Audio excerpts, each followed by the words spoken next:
Hi, everyone. Welcome to Livestream with me, Dr. Aparajita Jeedigunta. I am the founder and CEO of AJ Rao LLC and the creator of the upcoming Culturally Competent Conversations for Equity and Belongingness, or the C3EB Summit. Here with us today is one of our awesome, amazing speakers for the upcoming summit in August, and her name is Dalia Kinsey. You nailed it. Thank you. Dalia Kinsey actually has some letters after her name, RDLDSNS, and we're going to get into those very soon. But a little bit about Dalia. Dalia is an inclusive job site wellness specialist and health at every size registered dietitian on a mission to make health accessible to all by encouraging body respect and joyful movement. Dalia worked in public health for years prior to moving to K through 12, where she manages nutrition education and job site wellness for a medium-sized district. This year, she created the Black Joy Summit to serve as a virtual wellness tool to support Black Americans coping with high levels of stress in response to systemic racism. Wow, that's amazing. And it also just reaffirms for me that, when I invited you, this is absolutely fantastic. So let's start off with, the first question. What drives you to do all of this that you're doing in terms of, nutrition and health and wellness? Sometimes it's hard to boil down your mission to just a few words until you work through the process of trying to clearly stay on mission as an entrepreneur. So the process of having a podcast and creating content, especially this year, has made it really easy for me to nail it down. Whereas before I couldn't tell exactly what the driving force was between all my projects, like what tied them all together. But now I can say confidently, my goal and the reason why I think I'm on the planet is to reduce the suffering of others using nutrition. And years ago, I thought that was more about preventing poor health outcomes by changing dietary behaviors. But now that my knowledge set is far beyond what I learned in school, where conveniently, oftentimes people left out the fact that chronic stress explains health disparities more so than some people like fried food, Now I see nutrition as a tool to teach people to take care of themselves, not just in the sense of nourishing themselves, but in the sense of giving themselves what they need and using mealtime almost like a mantra or an affirmation for your entire life. Mm-hmm. That I can and I do take care of myself. I'm capable. I have everything that I need inside of me. And it's all about turning to yourself for that guidance. So that's another major reason why I never prescribe diets. I prescribe body-led eating. If you have a special health condition that requires you avoid certain things, that's different. But even with that, you still need to stay in tune with your body, and you just need to understand its limitations, but you don't need a rigid list of things to do. What you need is guidance, because your body is very wise and capable of healing you if we interfere as little as possible. Absolutely. And it's very interesting to me that you said that because I'm on a modified diet, so to speak, lifestyle, I suppose, because of me being a traumatic brain injury survivor. But exactly like you said, just like you said, even so, my dad's biryani is my weekly body-led, soul-led kind of nope, I need this. This is my comfort, So, and it grounds me and it nourishes me in ways that go far beyond just the food components of it, And so I think that's so critical that it is a piece that we often miss, that, right. that it's, it's about, food is about more than nourishment. It's about more than fuel. There's a lot of other things going on with it too. Yeah. It's Yeah. fascinating to see how much your perception of things changes how your body responds to things. So when people keep prescribing diets thinking, hey, it means this to me, it seems to mean that in a clinical setting, or under a microscope, this is what it's going to mean in every human body. You can't make that assumption. What someone thinks about the food changes the way it tastes. Like that literally has been measured. And it changes the way your body even uses fuel, your perception of it. They've measured that if you think something is high calorie, you will absorb more of the energy from that food than if you don't think that, or if you have a neutral feeling about it. So just to assume that we can just look at numbers and write recommendations for people and tell them, ignore your own hunger cues, ignore your own cultural foods, ignore your own preferences, it just doesn't make any sense. Absolutely. I completely agree with everything you said. And you've actually, you articulated my big why behind why I invited you to be a speaker on this upcoming C3EB Summit. So now I want to, turn the tables and ask you, what was your big why for accepting to participate in this and contribute your expertise? I mean, you knew this is the first summit, that this was, you knew the newness of all of this, and you still kind of stepped up and said, hey, I'd love to do this. So what was your big why? Well, I love people that create solutions, people that see a problem and think, well, what can I actually do to fill this gap? So I'm usually excited when someone has already got the vision and is putting things together and just needs a little bit of, like, a few volunteers, basically, because you're still doing all the heavy lifting.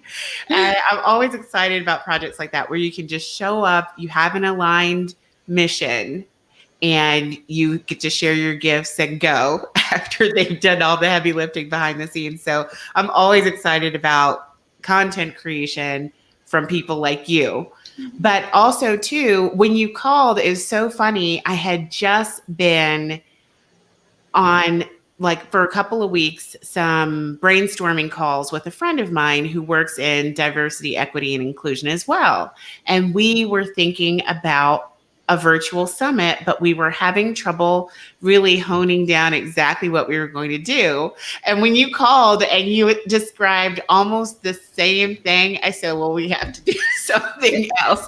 Even though everybody, brings different things to the table. Yeah. When I heard how many speakers you were going to have and how many tracks, I said, yeah, I need to get down into another niche, because it just felt like you were going to fill this need just fine. So let me see what else is coming in. And I already had an inkling that I really wanted to create some coping tools for Black Americans right now, because when I was looking for things to deal with the stress, and I've already, I love therapy. I've been in therapy. Whenever I need additional help, I get it. I'm not afraid of combining meditation with medication. Doesn't bother me at all.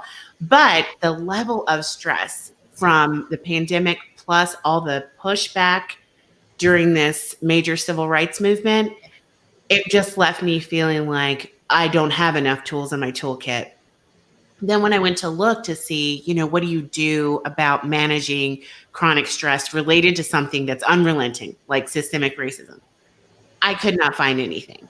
Everything was written with the assumption that people go through these high periods of stress and at some point it drops, because it's not written from the perspective of someone who's chronically being treated poorly, not by one person who you can get away from, but by, like, your whole country. Obviously, not everybody, but from one day to the next, it really does feel that way. It's a minimum of one microaggression a day. Yeah. And you would think that because it's so constant, maybe you would just get used to it and it wouldn't do damage anymore. But that's not what the research is showing. And the amount of research that exists is really small and kind of pitiful because, what we study is an indication of what people are interested in and what people are willing to fund research for, like who stands to gain financially from helping marginalized people cope from their stress.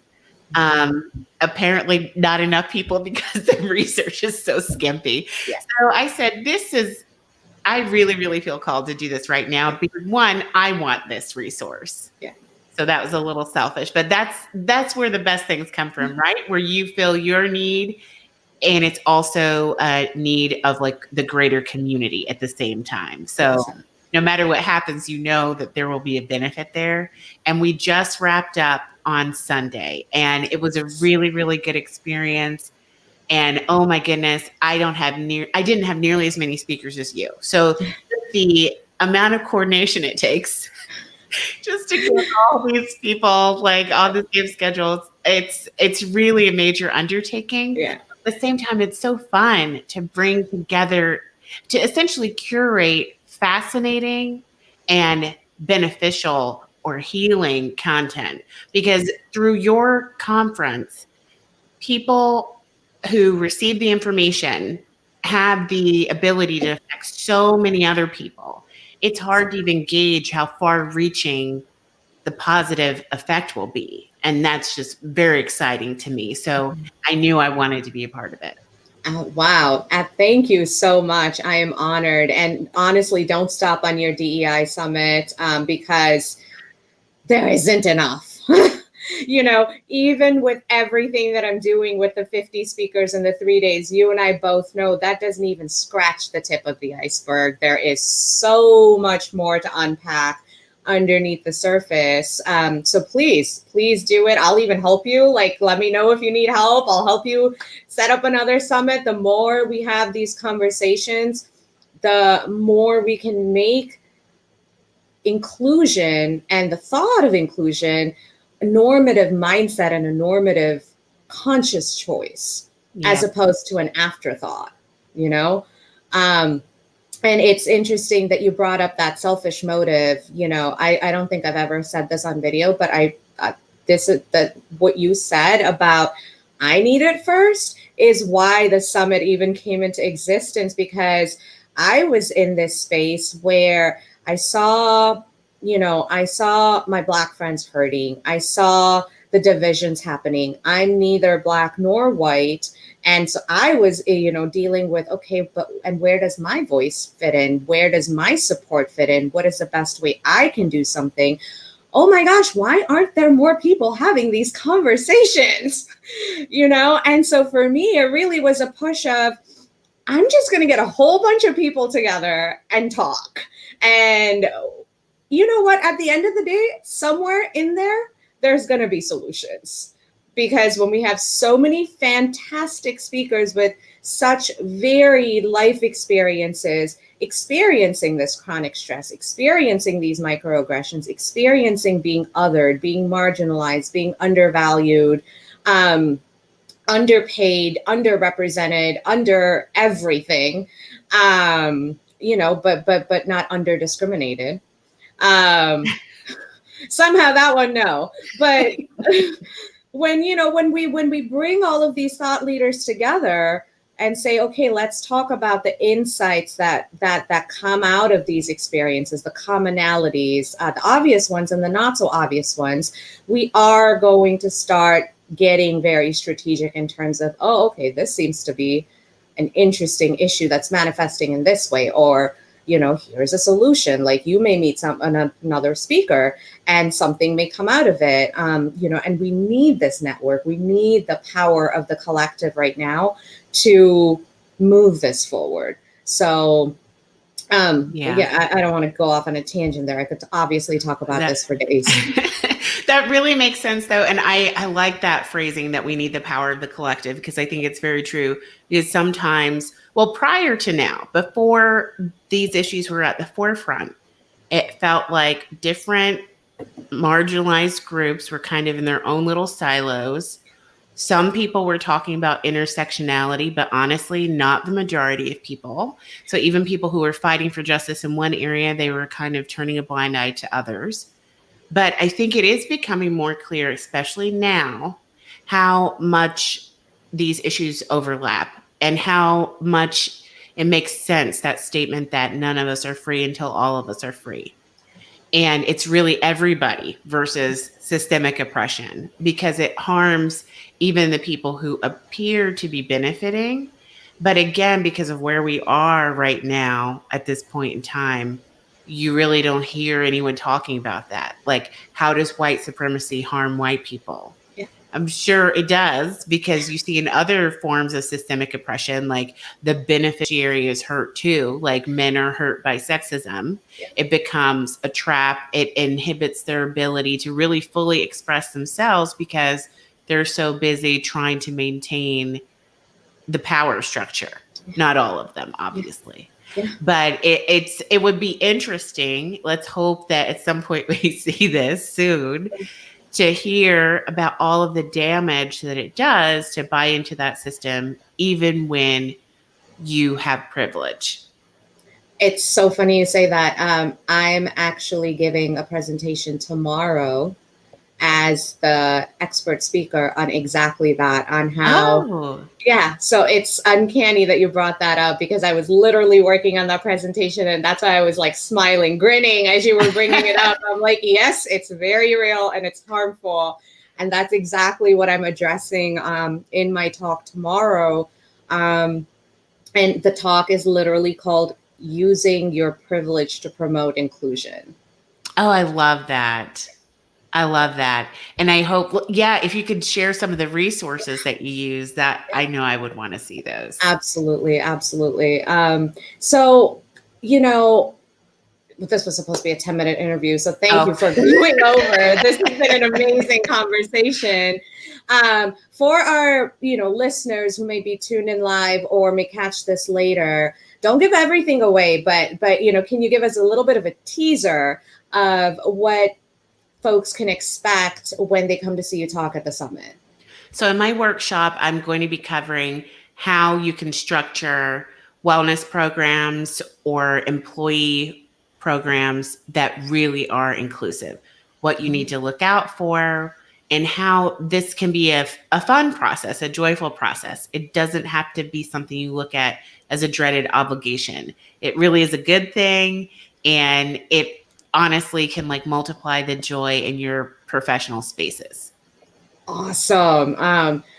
I love that, because I love that you brought the joy component in, because I feel like a lot of these people forget that, hey, yes, this is hard work, but we can still enjoy it, and we can still make it mutually fun, beneficial, and enjoyable for everybody involved.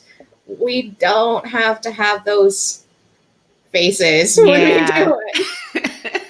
Exactly.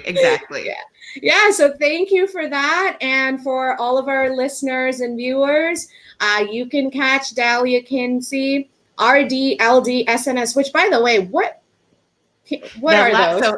So it's registered dietitian, and then in some states you have to be licensed. So I'm licensed also. And then the last three, it's school nutrition specialist.